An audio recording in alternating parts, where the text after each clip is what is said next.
It's rare you're creating a read-only page when using React. It's much more common to build rich, interactive experiences, and that means props will change over time.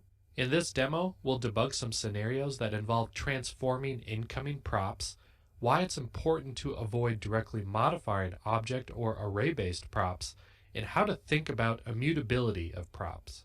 I've got our React Bug Shop demo app up, and we're going to try and catch this crimson caterpillar. To do that, we have to successfully make some observations to get our friend to appear. According to this, we need to confirm that the caterpillar can be liked and changes these stats when leveling up or down. Well, in this inspection area, what happens if we try to click the like button? Oh, nothing. And if we click the level up, oh, okay, that seems to work. And if I level down, it should go down. Okay, it doesn't, so that doesn't seem quite right. Looks like there's a few issues going on we need to figure out. Let's start by clicking this area and inspecting it, then opening the React DevTools. Let's test some observations quickly. If we inspect this like button component, we see a prop called liked on here. We don't know what the type is, but we could guess based on the name. Maybe it's a Boolean. So let's set it to true. Aha, good. The thumbs up gets selected and our observation passes. So that means there's something up with the code that's not causing this prop to change when I click on the thumbs up button. What about leveling up? That seems to be part of this attributes component. We can see there's an object containing key values for each stat. If I click the level up button, those values increase.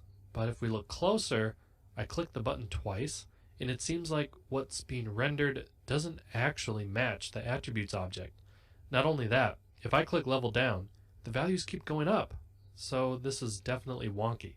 I guess we have our work cut out for us. Let's open VS Code on this Crimson Caterpillar component so we can dive in, and I'll keep it docked on the right side. If we trace the liked prop, it gets set initially to null and is passed down to the like button.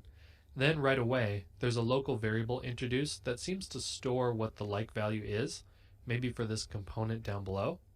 So rather than a Boolean value, it needs to transform it into a string like or dislike. This is a typical pattern you'll see where a component needs to transform a prop into a different value for using. This is working because we just changed the prop in the DevTools to true, and it got reflected in this thumbs rating component. But what seemed to be broken was clicking. There's a change event handler here. In order to better understand what might be happening, I'll set a breakpoint within the handler so we can step through it to see what the issue might be. The event is giving a value back, which we're checking, so the isLiked becomes true, and if we step over that, the like value is also being set to true. Alright, well, if like value is being passed down to the thumbs rating component, why isn't this working? We're setting it to the right value. Let's set another breakpoint on the return statement. If I click play to continue executing, the return statement doesn't get hit. That might just be a fluke, so let's refresh the page again to confirm. Okay, it gets hit to render initially. That's good. Now, clicking the thumbs up again, it hits our first breakpoint, but continuing, again, it skips the return statement. Alright, so now I think we've confirmed something. It's not re-rendering. If it was, we'd hit the return statement after clicking. We've made a key observation. Changing a local variable doesn't trigger a component re-render. Initially, it works on mount, but mutating local variables doesn't cause a re-render. That means to fix it, we have to make React track the value. To do that, we can introduce a useState hook to store the like value, so I'll update the code to do that. Now, if we try clicking the thumbs up in the browser, it's working. Okay, now let's see if we can figure out this leveling up and down issue. In the bug component, we can see the attributes being passed initially as an object to Crimson Caterpillar. Then the attributes prop is passed down to this bug attributes component. Inside the component, we can see a couple click handlers and this code that seems to modify the attributes. I wonder what that is doing. Let's set a breakpoint to observe it in action. Once I open the page, our breakpoint gets hit, so we can step through it. It looks like it's looping through each key value pair of these attributes. Then if the value is a number, it increases it by the level times 2. So in this case, the level is 1, so health remains at 50, its original value. Level is stored as state, so this effect runs whenever the level changes. I'll keep skipping the breakpoint now, and then I'll click the level up button. Now our breakpoint gets hit again, this time with level 2, so health becomes 52. Great, I'll set another breakpoint on the return statement to check if that gets rendered out. I've added it to my watch list, so if it shows 52, then we know that it's going to render 52. And it looks like it is, but remember that it seemed to get out of sync if I clicked multiple times, so maybe let's try it again. The component re-renders and the attributes get modified again, but the level hasn't changed. Do you see that it went to attributes.health 54, but our level is still 2? This is wrong. It's only supposed to modify the attributes when level changes, and now it's just adding more to the stats.